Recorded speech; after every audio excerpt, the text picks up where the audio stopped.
Já aconteceu com você de você gostar de uma coisa, mas aí depois, à medida que você descobre coisas sobre essa coisa, você para de gostar? Nossa, gostar de uma coisa, depois conhecer mais sobre essa coisa, parar de gostar dessa coisa. Sei lá, por exemplo, algum artista que você gostava e você, sei lá, descobriu a história do artista e começou a gostar menos. Não pode ser Harry Potter. Nossa, você tirou assim, ó, Harry Potter da minha boca. Eu sabia que você ia citar Harry Potter, não pode ser Harry Potter. Porque tem a esse acho que é o mais J.K. clássico. Rowling e tal, não, tem mas- todo o rolê. Deixa eu pensar, qual que é o seu exemplo? Você tem um exemplo? O exemplo vai ser dado hoje. Dentro desse roteiro que a gente falou hoje sobre Marty Supreme. Hoje o Marty Supreme pode ser um exemplo pra você, mas eu gostaria que você talvez pensasse no outro. Mas assim, se você Tá não bom. tiver, a gente mantém... Não, vamos pensar até o final desse podcast. Eu dou meu exemplo e bora lá desse elevador e começar. O filme Marty Supreme foi feito para relembrar todas as princesas por aí, inclusive você aqui na minha frente, que não se dá chance pra homem feio que tem lábia. Levando em consideração que a gente acabou de passar por um carnaval, isso serve pra você. Ei, olha lá. Você como um homem feio com lábia, fala com propriedade, né? Agora você acabou comigo. Eu sei nem o que responder. Vai, continua que eu fiquei triste agora. Dito isso, com esse comentário, a gente começa mais um episódio do Tá Calor, o primeiro e único podcast gravado em um elevador. E hoje a gente fala de Marty Supreme. Um filme que tá com 4.2 no Letterboxd. Pra saber a nossa nota, tu vai ter que ficar até o final e escutar esse podcast. E se você não segue, lembra, segue já a gente aí. E, dito isso, bora pro térreo, que a gente vai começar a falar sobre quem é Josh Safdie e por que a gente tem que se importar com ele. Conta pra gente, menina. O que a gente precisa saber um pouquinho a respeito dele é que, na verdade, esse filme é o primeiro filme solo dele. Na verdade, ele sempre trabalhou com o irmão dele, né, que era o Benny Safdie. Eles eram a velha dupla de diretores que faziam filmes e que, aos poucos, os filmes deles foram ganhando bastante notoriedade pela forma como eles contavam histórias muito caóticas. Eu, inclusive, tenho uma certa teoria. O caos é do Josh e a parte mais artística, mais sentimental da coisa era do Benny. Porque depois que eles se separaram, né? O Josh foi fazer um filme e o Benny foi fazer um filme. O Josh fez exatamente o Marty Supreme e o Benny fez o The Smash Machine com o The Rock, né? Que enquanto ele tava fazendo o The Smash Machine, que ele tava querendo se propor como um ator que não é apenas músculos, ele pediu para o The Rock sair e ser chamado em todas as coletivas de Dwayne Johnson, que é o nome dele. E os filmes desses dois irmãos saíram juntos, né? Tanto Marty Supreme quanto...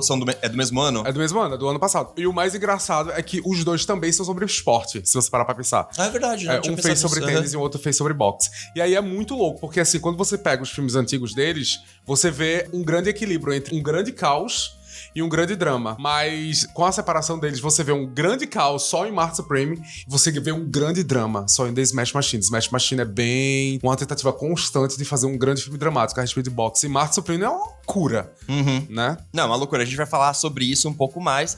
Mas eu fui lá olhar um pouco mais sobre a história de Josh Safdie e aí eu vi que ele tem mais de 34 filmes, de acordo com o Letterboxd. É porque, na verdade, o Letterboxd tá juntando produção, tudo, roteiro, né? participação. Curta, direção, produção, atuação. Porque tanto o Josh quanto o Benny, vez ou outra, gostam de aparecer nos filmes. Por exemplo, o Bom Comportamento, os dois estão como diretor, mas o Benny aparece como ator também. Tanto que eu fui olhar a cara do Phil e aí eu reconheci ele. Eu fiquei meio assim, nossa, já vi esse homem em filmes. Foi por conta disso. Exatamente. O Benny gosta de aparecer nos... E aí, depois disso, a gente tem Joias Brutas. Joias Brutas eu também não assisti, então não posso falar. Porém, é isso. Eu escuto muita gente falando muito bem de Joias Brutas. Tá na minha lista a partir de hoje. O que você pode me falar rapidamente em um tweet sobre Joias Brutas? Joias Brutas é completamente o filme que quem tem preconceito com o Adam Sandler em relação a ele ser um ator, porque muita gente olha pro Adam Sandler e pensa, meu Deus, ele só faz comédia, né? Quer ver um filme que o homem pega a carteirinha dele, ator, e joga na mesa e diz assim, toma, mano. É uma loucura, ele é um vendedor de joia muito maluco e que, tal como os outros, como Marty Supreme, Bom Comportamento, ele começa de um jeito e ele vai escalonando. Há uma situação que o Adam Sandler só vai se colocando contra paredes. É muito bom, assim. Quanto menos você souber sobre esse filme melhor. Porque é isso, ele escalona em situações, assim. É muito gostoso, é muito maravilhoso. Isso é ótimo, porque eu não conheço nada sobre esse filme, já tá na minha lista, a gente vai assistir. É perfeito. E aí, depois disso, enfim, teve a separação dos irmãos e a gente entra em Marty Supreme. Antes de entrar em Marty Supreme, eu queria falar só um pouco sobre a A24. Porque eu acho que existe um grandíssimo hype, um estúdio independente dos Estados Unidos, e de repente ela virou um grande sinônimo de filmes hipster, eu diria assim, eu né? acho que a A24 tá assim, que a Marvel é pra quem gosta de quadrinhos, a A24 é pra quem tá ali no limiar cinefilia, assim. Tem muita gente que compra camisa da A24. Ai, tipo assim, as pessoas compram camisa de uma produtora, sabe? Eu acho um pouco surto, assim, meio... sou cool. Então, assim, acho que vale a pena conhecer a A24 um pouco por conta disso, assim, que eles são um estúdio muito reconhecido. Eles produziram Moonlight, eles produziram Lady Bird, Ontário, Joias Brutas, o que todo mundo ama, menos você. Tudo em todo lugar ao mesmo tempo. Vixe, que você acha uma bom, porém. Mas ele também, a A24 também produz séries, como Euforia, que agora acabou de estrear uma nova temporada 20 anos depois, com os personagens de 17 anos com 32 cada um. Inclusive, o Marty Supreme é o filme mais caro da história da A24, com 70 milhões de dólares. A A24 tem essa coisa, né? Que colocou ela como uma produtora que realmente começou a impulsionar a indústria. Exatamente a ideia. Adora filmes que o roteiro é muito diferente. E ela dá esse espaço, assim. Isso é algo que a gente tem que meio que aplaudir. Se você chegar com um roteiro muito maluco e que tem um grande potencial e que você pareça que vai desenvolver uma grande ideia, a A24 é um lugar pra você, né? Não significa que todo filme da A24 é extremamente extraordinário. Eles têm filmes bastante meia-boca também. Mas é isso. São filmes que geralmente possuem um argumento que chamam a atenção. É um argumento que você pensa assim, putz, eu quero assistir esse filme. Não significa que o filme é excelente. Mas são argumentos que você diz assim, ok, isso não tá em todo lugar. Você não vê isso sempre. Inclusive, uma mini curiosidade, assim, que eu gosto muito de pensar é que eles vão produzir o filme do Death Stranding. E também, se eu não me engano, eles vão produzir o The Elden Ring. Ai, menino, eu tô louco pra... Porque, enfim, eu não joguei Elden Ring, mas eu amo a história e eu quero conhecer essa história. Porque é isso, eles gostam de umas coisas diferentonas e tal. Então faz sentido eles adaptarem esses dois que são conhecidos pela história, inclusive. São conhecidos por ter uma história bizarra e muito interessante, exato.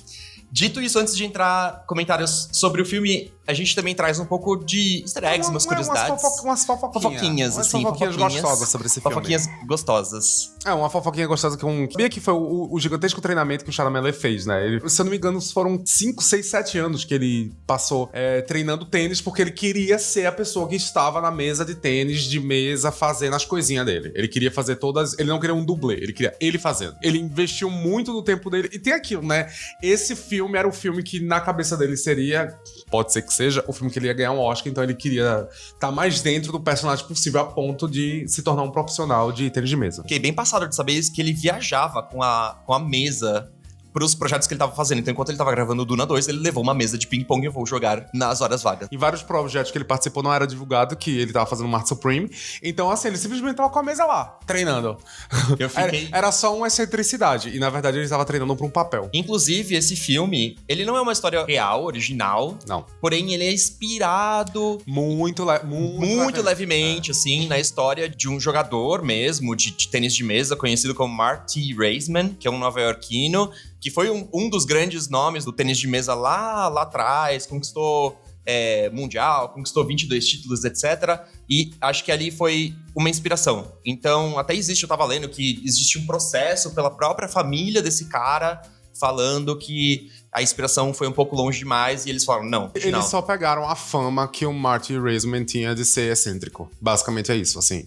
Ele, ping-pong e excêntrico. É bem meio que isso. Inclusive, essa coisa dessa loucura pelo tênis de mesa, eu gosto muito. O ator que interpreta rival, o Chalamet, que é um japonês, ele é chamado Koto Endo e ele é um campeão mesmo de tênis de mesa e ele é um campeão surdo, né? Então eu achei isso fantástico, assim. Quando eu vi esse easter egg desse filme, eu achei, caraca, eles trouxeram realmente um cara, jogador profissional, pra jogar com o Chalamet. E eu fiquei assim, ó. Tipo assim, eu achei, ao mesmo tempo que eu acho legal, eu acho que acabou, tipo, sendo duas coisas que bateram. Porque, pelo que dizem na internet, isso a gente nunca vai saber se é realmente verdade.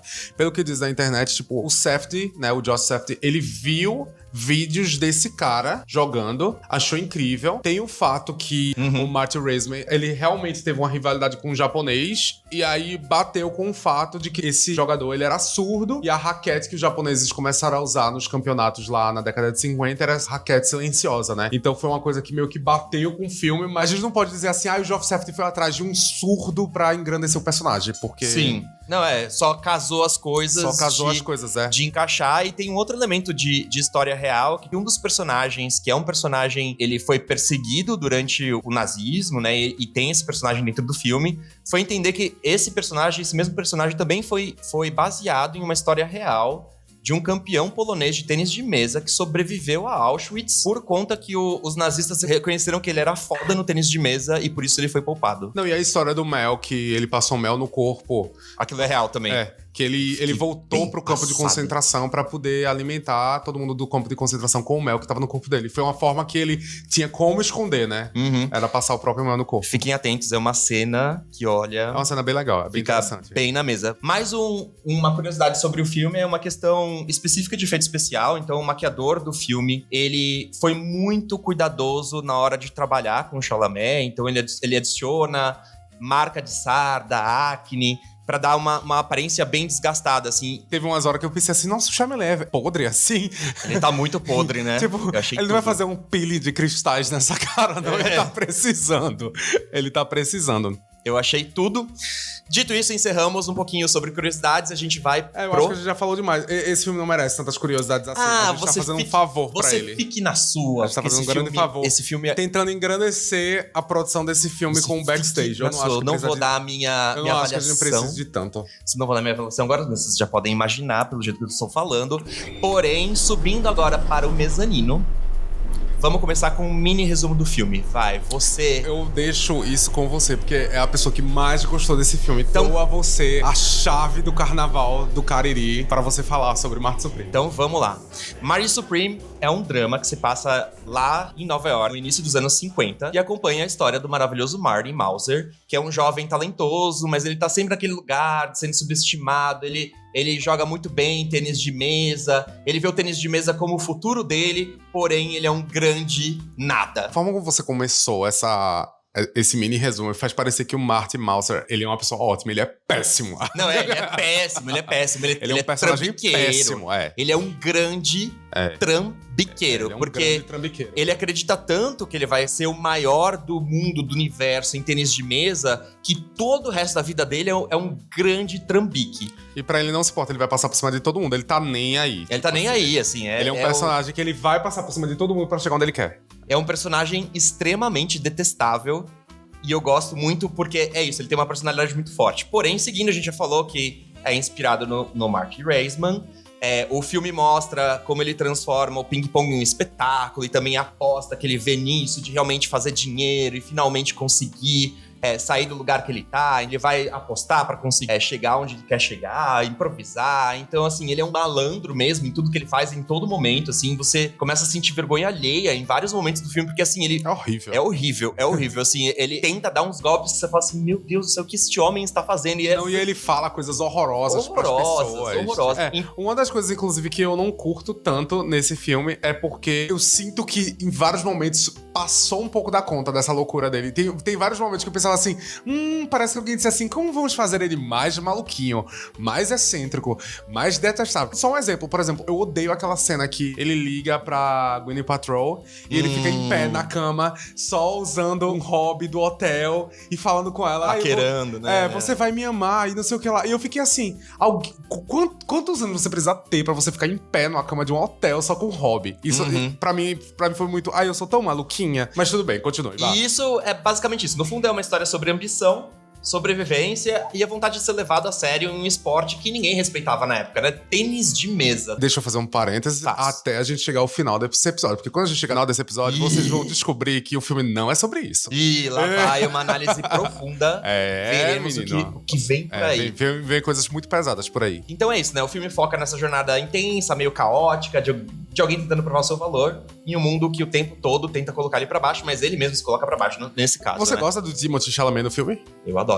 Eu achei ele muito bom também. Muitas pessoas não gostam dele, mas quase todas as coisas que eu assisto com ele, eu gosto. Inclusive, tem muita gente que detesta o Wonka, porém, como eu sou uma pessoa que adora a história... Wonka... Você assistiu? O novo dele, assisti. Você não gostou? Assim, não vamos entrar nisso, não é o tempo agora. É só você dizer sim ou não. médio, não serei cinza. Mas o Chalamet no Wonka eu não acho nada demais, porém o Chalamet aqui eu gosto muito. Não, e em Duna ele também é maravilhoso. O Duna é maravilhoso. Ele tá maravilhoso. Ele tá maravilhoso. As pessoas odeiam ele, mas eu acho ele muito foda. Porém, eu ainda prefiro ele em Martin Mauser porque eu acho que ele vendeu muito o personagem. E tem uns focos no rosto que eu sei que algumas pessoas também acham meio demais, eu acho pura novela da Globo. Novela das 9, assim. Mas eu acho que ele tá tão bem. Laços de família. Aquela câmera na cara e a Vera Fischer dizendo que não vai conseguir atender uma pessoa. Né, menina? Uma loucura. A Vera Fischer dizendo, hoje não vou conseguir atender nessa cirurgia. A Gwyneth Paltrow é uma palhaça, eu detesto ela, eu admito. E eu acho ela muito ruim na personagem. Eu acho muito ruim. Você acha a personagem dela ruim ou o papel dela ruim? Eu acho os dois, porque ela tá sendo ela. E ela não consegue ser outra coisa que não seja ela, que é uma pessoa chata.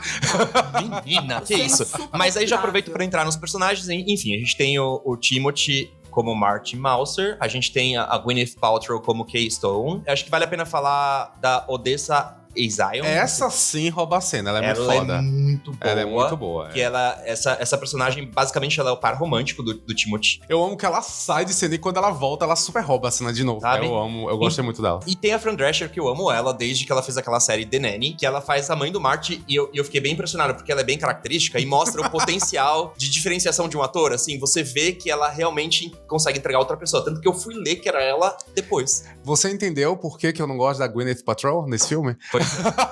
Ela foi mais ela. Exatamente. Porém é isso. E aí, só pra falar, já que a gente também está falando um pouco de Oscars, esse filme foi indicado a 9 Oscars. O Oscar desse ano tem todos os filmes, assim, eles meio que estão varrendo as indicações. Eu fico bem com 8, passado. um com 9, um com 10, um com 12. Esse está concorrendo com o nosso queridinho Agente Secreto, mas enfim, a gente vai ter a lista enorme. Filme, ator, direção, roteiro original, fotografia, que também tá concorrendo com o brasileiro. A gente também tem figurino, elenco e design de produção. Eu gosto muito da fotografia desse filme. O figurino eu não acho nada demais.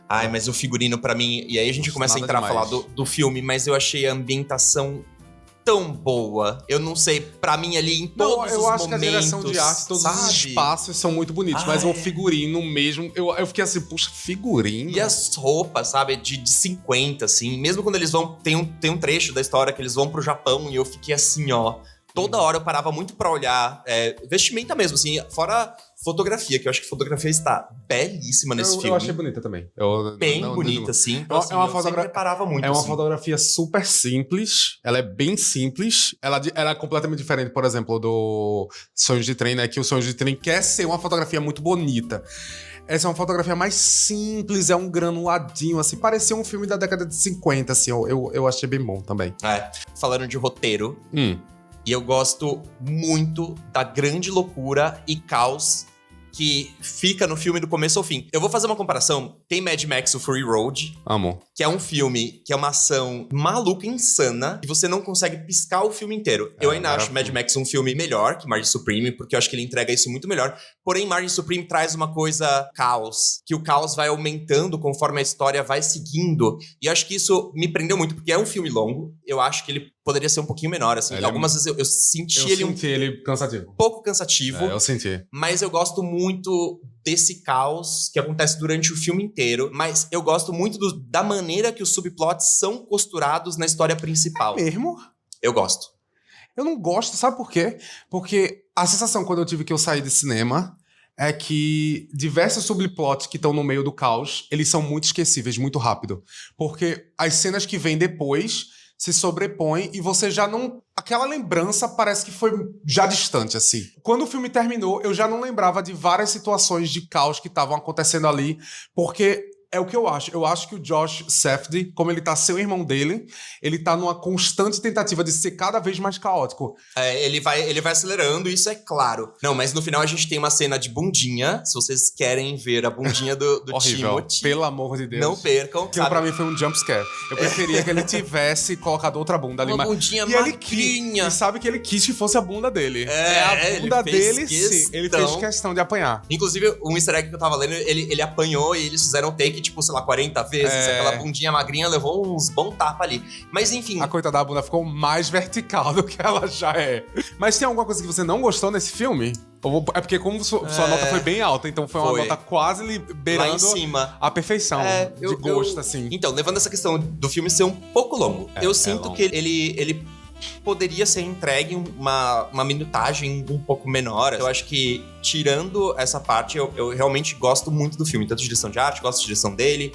Vi muita crítica, gente falando da câmera, que irrita, que não sei o quê, da direção. Mas nada disso me passou, assim. E é isso. E você gostou do quê? Não, porque já vi que não gostou de nada. Gostou do quê? Não, tem algumas coisas que eu gosto no filme. Eu acho que em alguns momentos a direção do Safdie é maravilhosa. Tipo, por exemplo, a cena da banheira, que a banheira cai e ele tá pelado. E tem um outro cara e o cara ele quebra a perna. Esse tipo de momentos, assim, eu acho muito bom. A cena da casa também, que o cara dá um tiro. Tem muitas cenas muito boas no filme. É isso, eu não acho que o filme inteiro ele é muito bom. Tem uma coisa meio, eu vou fazer um filme caótico porque eu quero que o filme seja caótico. Eu vejo muito mais uma excentricidade de um diretor tentando fazer uma coisa do que ele tentando contar uma história. Eu vejo uma coisa por aí. O sentimento pra mim é muito parecido com Christopher Nolan fazendo Tenet. A ideia dele era, eu quero fazer um filme difícil de se entender. E tá claro que ele tá querendo fazer um filme difícil de se entender. Eu acho que o Safdie tá fazendo isso nesse filme. Eu quero fazer um filme caótico que todo mundo fique, nossa, que loucura no final. Eu gosto muito do Timothée Chalamet no filme, mas eu acho que ele também entra nessa pira. Tanto que ele tentou fazer um pouco de método nas coletivas de imprensa do Oscar e as pessoas viraram pra ele e falaram assim, Timothée, acabou o papel. Você não precisa virar o Marty Mauser. Ele virou meio Lady Gaga, né? Lady Gaga faz isso. Então, tem essas coisas assim. Mas assim, tudo isso cai por terra como algo ruim que a gente vai entrar agora. A gente vai entrar no momento mais diferente desse podcast. Eu espero que você que está escutando a gente esteja preparado, porque agora a gente vai elevar a experiência para um nível extrasensorial com... posso descer, solteiro? Pode. A história do Japão e o RPG. Que é isso, menina? O que tu tá fazendo? A gente vai falar sobre a polêmica por trás da história de Marte Supreme, usando uma dinâmica de RPG com Arthur na minha frente. A partir de agora, o Arthur vai ser um personagem onde ele vai tomar decisões e essas decisões vão impactar a história que vocês estão escutando. E tu foi longe aqui. E pra começar com a história do Japão, o RPG, estamos em 1600. E Arthur, você tem que decidir entre ser uma cortesã que gosta do que faz e adora ir pra praia lavar seus belos cabelos, ou uma japonesa de cabelos compridos que vive pelo seu marido, Suzana Samar. Eu sou Suzana Samar, com certeza. Eu super achei que você ia ser Suzana Samar. Eu sei que você fez de propósito. Uma Suzana Samar com marido monogâmico. Eu sabia. Eu pensei assim, putz, eu queria tanto que ele fosse a cortesã, mas eu tenho certeza que ele vai ser a japonesa de cabelos compridos. Ai, que delícia, amei. Tá bom, Arthur. Você é uma japonesa de Meu cabelos... marido é bonito? Ele é gostoso, menina? Ele é muito bonito. Então tudo. Suzana Samar, eu vim. E ele usa um pouquinho de pó de arroz pra ficar bem clarinho, assim, sabe? Ele é bem clarinho. A partir de hoje, podem me chamar de Suzana Samar. Você é a Suzana Samar. Suzana Samar. Tá, você agora é a Suzana Samar. E seu marido diz pra você assim, olha, eu quero tomar uma água de coco. Eu gostaria que você fosse na praia. Você vai querer ir na praia pegar o coco pro seu marido? Você vai querer ir no pé de coco, trepar e ver se o coco é oco? Vou lá pegar um coco pro meu marido. Então, Arthur decidiu... Não, Arthur não. Ainda mais em 1600. Suzana Samar. Me respeita. Você é Suzana Samar. Respeita meu nome. Você é Suzana Samar. Você decidiu ir à praia pegar o coco. Ainda mais em 1600. Eu sou bem uma... esposa bem submissa, meu homem. Exato. Você viu o grande coqueiro e você decidiu subir ou você decidiu balançar o coqueiro e tentar tirar o coco? Eu vou trepar, porque eu tenho... ama! Ai, eu amo uma boa trepada, menina. Mas é isso, Suzana Samar tem 40 quilos, deve ser super... Você é super magrinha. Você é super magrinha. Tá vendo? Você é bem magrinha. Aí eu teria 1,50m, que é meu sonho, que eu sou muito alta. Meu sonho é 1,50m. Bom, Suzana Samar trepa num pé de coco e antes de tirar o coco, o que é que você avista na praia? Você avista um navio. Eu só tô querendo ver, você tá indo pra um lado caótico, eu não sei como isso vai terminar em Marte Supreme, mas tudo bem. Exatamente, eu tô fazendo o caos exatamente igual Marte Supreme, pra, tipo, todo mundo sentir o caos junto com o RPG. Você avistou um navio, você pegou o seu coco e você volta pra sua casa e você vira pro seu marido e diz assim, eu avistei um navio. E ele te pergunta, você acha que esse navio era quem? Era um navio de portugueses jesuítas ou era um navio inglês? Eu acho que era um navio inglês. Os ingleses, os portugueses, os holandeses, os espanhóis, os russos e os chineses, todos resolveram nessa mesma época, por volta de 1600, ir atrás do Japão, porque eles estavam o quê? Em processos expansionistas de grandes navegações. A questão é que a Inglaterra pensou assim, eu vou me enfiar nesse lugar, porque esse lugar... tem uma galera bonita, tem uma galera samurai. Por conta que você escolheu a Inglaterra, você se deixou ser influenciado pelos portugueses e pelos jesuítas. Tá, e aí, faz sentido. Exatamente. Influenciou pelos jesuítas. Depois de um tempo que o Japão começou a ficar puta com o fato que estavam milhões de nações tentando influenciar o Japão, Ele fez o quê? Uma perseguição contra os jesuítas. Essa perseguição, inclusive, é tema de um filme de Martin Scorsese chamado Silêncio, que é um filme muito legal. Esse período onde você vê exatamente os portugueses tentando entrar, os ingleses virando as coisas, tá dentro daquela série do Neil chamada Shogun. Você chegou a assistir essa série? Shogun, acho que não. É uma série super legal pra quem quiser entender esse momento de 1600, até um pouco 1700 ali. A questão é que, como você escolheu a Inglaterra e você acabou sendo uma portuguesa jesuíta, o que é que aconteceu? O Japão puto perseguiu os jesuítas e o quê? Matou Suzana Samar. Ai, menina, não acredito, eu tava casada, eu tinha um marido. Exato. Ai, eu estou muito Suzana triste, Samar arrasada. morreu. O Japão ficou puto, expulsou todo mundo e passou 200 anos fechado. E esse período fechado se chama... Período Sakoku. Isso, o período Sakoku, o Japão se fecha durante 200 anos e diz assim, chega de estrangeiro no meu território. Nem na ficção eu posso ser feliz, eu tenho que ter Não, você... com o marido, eu tenho que ter morrido ainda. E agora, qual é o resumo do arco número 1? Suzana Samar. O que esse povo quer tanto com a gente? Isso. Esse é o resumo do arco. Esse é o resumo do arco. O que esse povo tanto queria com o Japão, né? Mas o Japão tava assim... Quero nem saber desse povo, certo? Chegamos no arco 2 agora. Você morreu e você vai reencarnar agora. Você não vai ser mais Suzana Samar, entendeu? Você não vai ser uma bela japonesa, casada, monogâmica.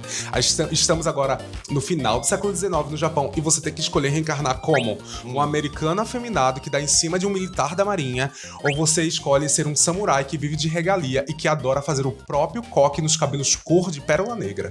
Ai, Deus me livre. Ser um americano já começa por aí.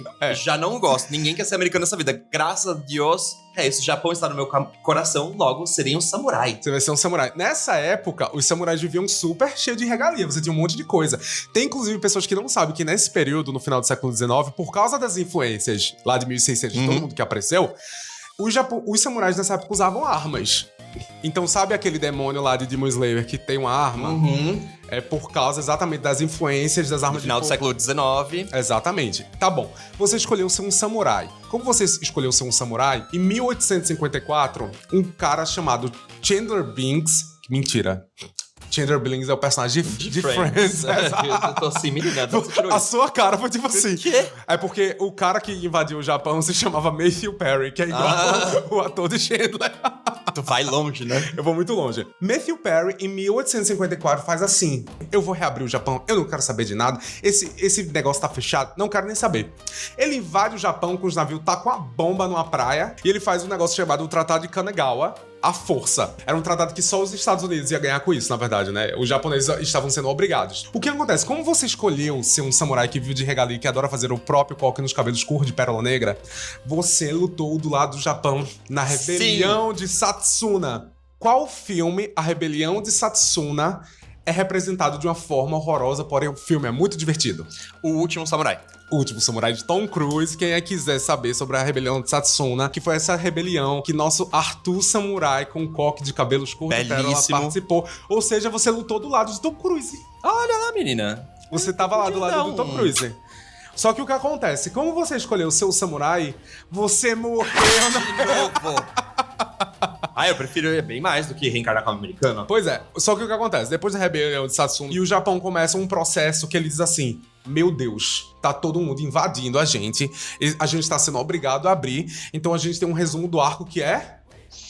Vamos jogar o jogo deles. E aí, com essa ideia na cabeça, vamos jogar o jogo deles, a gente entra no arco final do nosso RPG, onde você morreu como um samurai que lutou na rebelião de Satsuna, vai reencarnar agora como um militar japonês com um sonho de provar um café da manhã com feijão britânico, ou um líder militar japonês maluco com pensamentos expansionistas. Nossa, menina. Agora pesou. Porque agora pesou. A gente tá entrando num período pesado da história do Japão.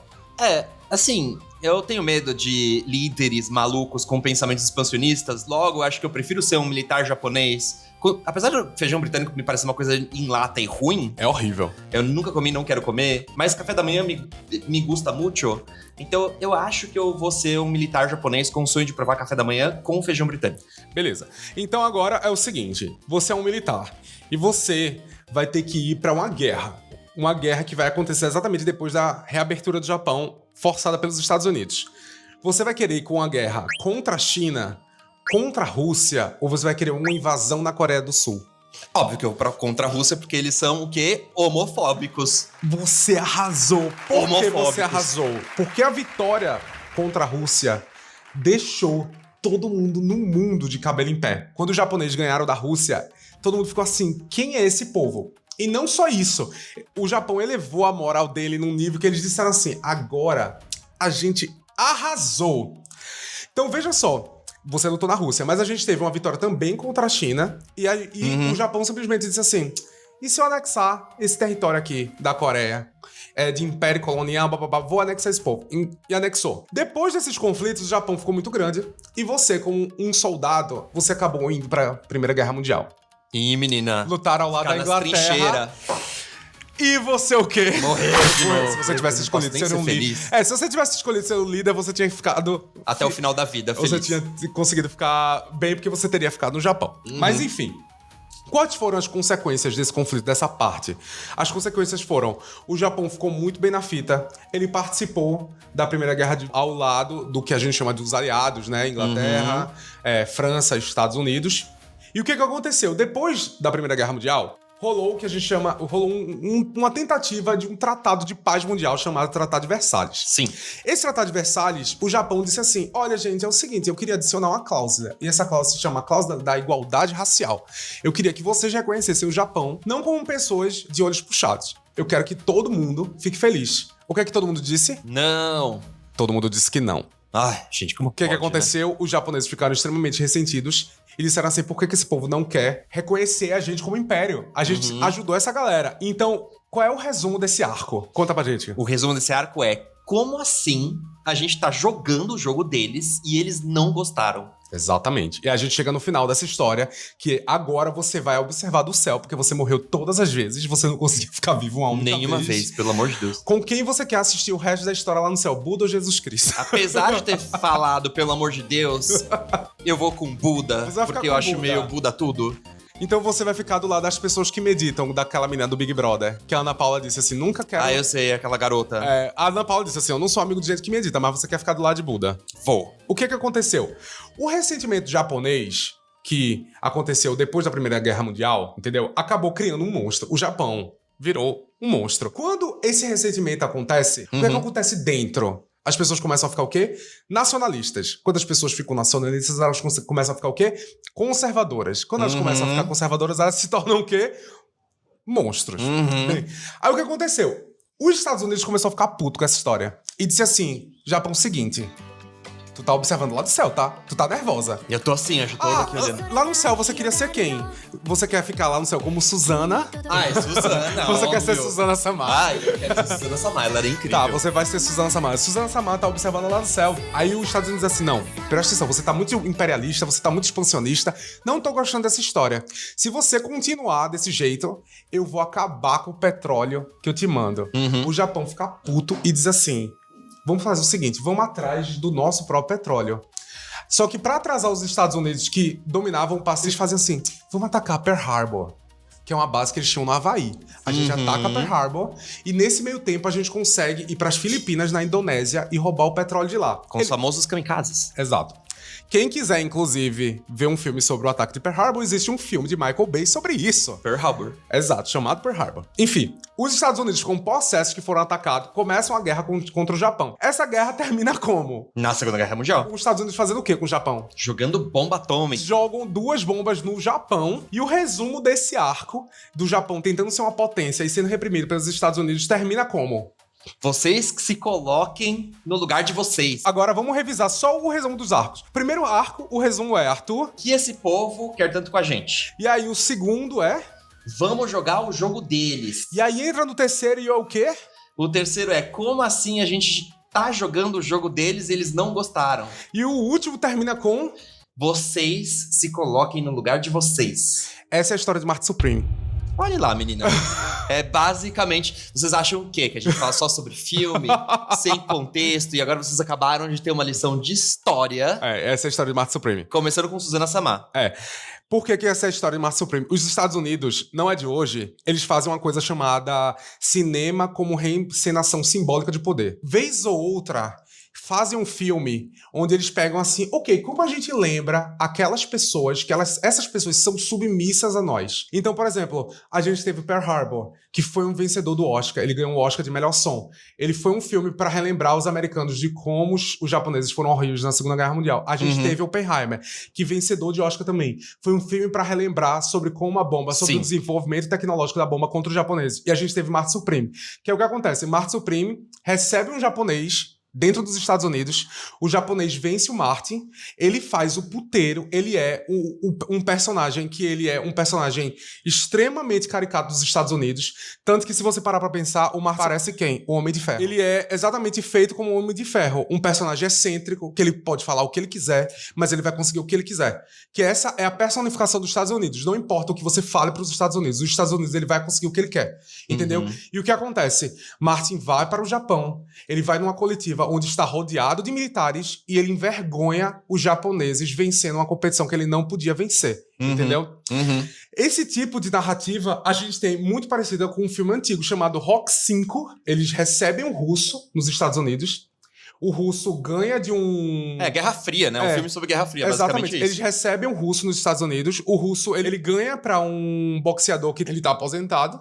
Aí o que é que eles mandam? Eles mandam Rock na Rússia e ele vence em frente a um monte de militares, envergonhando todos os militares dentro de casa.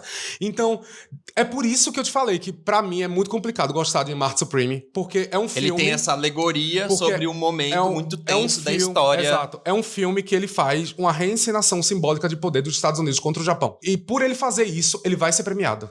Então, por exemplo, quando a gente falou do resumo do arco do RPG. Como assim a gente tá jogando o jogo deles e eles não gostaram? Tá dentro exatamente desse valor simbólico do tênis. Porque o tênis é o quê? É um esporte ocidental, criado na Inglaterra, popularizado nos Estados Unidos. Ele se tornou muito famoso nos Estados Unidos. E no filme japonês eles tentam fazer o quê? Tentam ganhar dos Estados Unidos usando um esporte ocidental. E os Estados Unidos faz o quê? Não. Não, é super interessante. Eu realmente não tinha essa leitura dessa alegoria. Né? Acho que talvez, óbvio, que a leitura da alegoria muda um pouco o que eu pensei. Muda. Porém, eu ainda acho um filme bom, assim. Não, é isso que eu tava falando. Ele não é um filme ruim, entendeu? Mas assim, eu acho... Mas é interessante. eu acho muito complicado pra pessoas que não são dos Estados Unidos acabar tendo que gostar e torcer pra que ele ganhe prêmios, quando é um filme que ele está batendo na tecla de somos superiores a vocês fiquem quietos. E foi muito louco, porque quando ele estava indo pro Japão, eu fiquei pensando assim, meu Deus, será que ele vai pra um evento militar? E o evento era militar. Ele envergonha generais do Japão. Ele envergonha mulheres generais do Japão. Estão todos assistindo ele, entendeu? Ele vai para um evento militar, humilhar militarmente o Japão, quando o filme se passa na década de 50, final da Segunda Guerra. Isso é muito louco. Realmente, faz muito sentido pensar nessa alegoria. Então é um filme pesado, é por isso que eu falei, é difícil. Quando a gente olha para os Estados Unidos...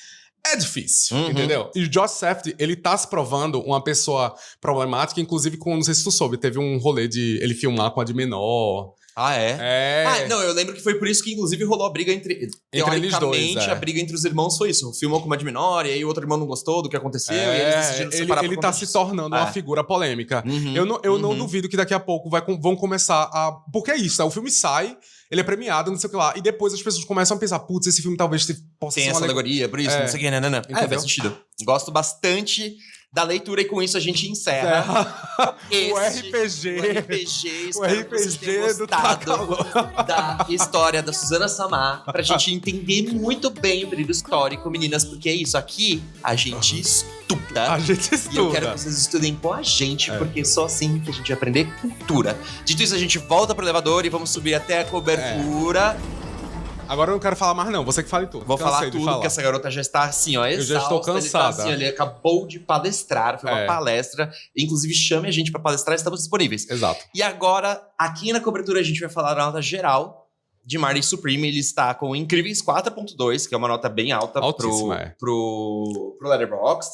E aí a gente viu muito comentário, enfim... justifica por conta porque a galera gosta bastante. A galera gosta bastante. E aí a gente tem... o primeiro comentário é muito sobre a bundinha mais fina do planeta. Eu fiquei horrorizado. Eu fiquei assim, que é isso, garoto? Eu fiquei bem horrorizado. E ele está realmente muito magro. Depois a gente tem um comentário que vai direto pra gamers. O cara queria viver a vida como se estivesse dentro de Dark Souls. Esse eu consigo entender. Eu amo Dark Souls e realmente sério? É a franquia de jogos mais estressantes que existe. É desesperador, eu odeio. Nunca me coloquem pra jogar nada de Dark Souls. Eu detesto. Depois a gente teve outros comentários, isso foi muito comum, que é o melhor ataque de ansiedade que você vai ter na vida, porque é isso. O filme, ele tem esse caráter todo desesperador o momento inteiro. Você acha que vai dar certo? Você acha que ele não vai precisar aplicar um golpe? Não vai dar certo. Ele vai precisar aplicar um golpe. Ele é um pilantra que você vai detestar. E é isso, só piora. Então o filme inteiro é basicamente esse. Depois a gente tem um comentário que até depois dessa analogia toda sobre Japão e Segunda Guerra. Eu queria que ele tivesse beijado o porco. Tem uma cena específica no final do filme, não é um grande spoiler nem nada, mas enfim.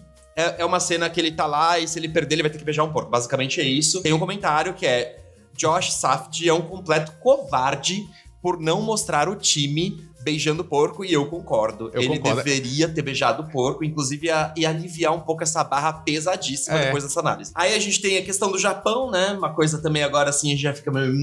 Nunca fique no caminho de um homem branco tentando ir pro Japão, é isso, as pessoas amam o Japão. E a gente tá na fase que todo mundo quer ir pro Japão, e então é isso mesmo. Pois é.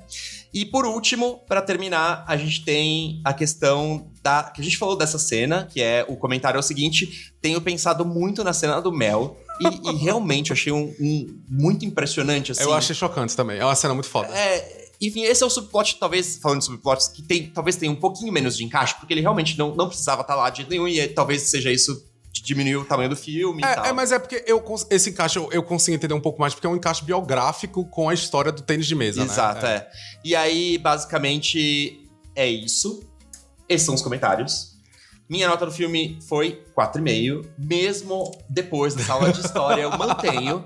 É um filme bom, é um filme divertido, independente. E eu acho que mesmo a análise, ela traz mais profundidade pro filme, te faz questionar outras coisas. Fico em cima da minha nota de 4,5. Nossa, eu não acredito. Eu achei que eu ia conseguir te convencer. Que, não conseguiu agora. Porque é isso, mesmo um filme que tem esse histórico perturbador, eu acho ótimo. Só acho que ele deveria, assim, estar sendo gritado mais sobre isso, quem sabe mais pra frente. Eu sou completamente contra esse filme ser premiado. Pra mim, esse filme é o Oppenheimer desse ano. E eu lembro que você ficou bem chateado, assim, do Oppenheimer tá ganhando vários Oscars e tal. Mas é isso, é os Estados Unidos dando um tapinha nas próprias costas e dizendo, vocês têm que lembrar que vocês estão abaixo de nós, hein, galera? Vamos ver o que vai acontecer nesse Oscar. Igor deu a maravilhosa nota de... 2,5. É 2,5. 2,5. E com isso, com este episódio, com RPG e tudo que vocês podem ter imaginado, a gente termina mais um episódio do Tá Calor. Se você ainda não segue, vai seguir a gente. Apoie gays. Você odeia gays? Você é que nem a Rússia que odeia gays? Não seja assim. Apoie gays. Então vá lá, siga a gente, dá like. Tamo no Instagram, tamo em 57 plataformas de podcast. Envie esse podcast agora pra 5 pessoas. Eu duvido você fazer isso, eu duvido. Eu tô olhando na sua cara agora, no seu olho, no fundo do seu olho. Suzana Samar está te pressionando. Vá lá. Então, espero que vocês tenham gostado e até a próxima.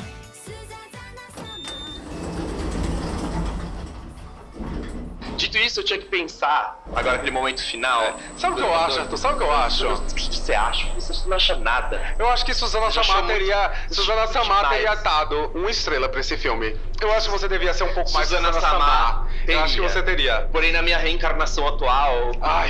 que é a pior de todas. Que é a pior de todas. No seu lugar, essa sua lábia de feio aí, ó, que não fala pra ninguém. Mas deixa eu ver, voltando à questão principal, que é uma coisa que eu gostava muito, depois eu deixei de... Eu conheci mais sobre essa coisa e deixei de gostar. Talvez eu possa falar do próprio Estados Unidos. Quando eu era pequeno... Isso é verdade. Eu amava também. Eu queria ir pra Disney, eu achava tudo lindo. Aí você estuda histórias e fica assim... O próprio cinema dos Estados Unidos, eu hoje em dia sou bem... Tanto que quando a gente fala de diretores que são internacionais, de outros lugares, eu sempre me sinto um pouco mais feliz, que eu não tô só sendo americano 100%, assim, sabe? Ou um diretor gay, ou um diretor preto, sabe? Mas assim, talvez seja a minha analogia vai pra isso. Estados Unidos, inclusive, agora tá pior ainda, né? Porque se a gente for entrar toda uma discussão política, tem Trump aí no meio, vão pra Groenlândia, tem umas coisas meio malucas, fica assim, gente chega, basta esse país, não vão gastar dinheiro nos Estados Unidos. Suzana Samar não apoia. E é nesse contexto que Martin Supreme tá ganhando bastante relevância, né? O filme é bom, mas não vamos torcer pra nenhum prêmio.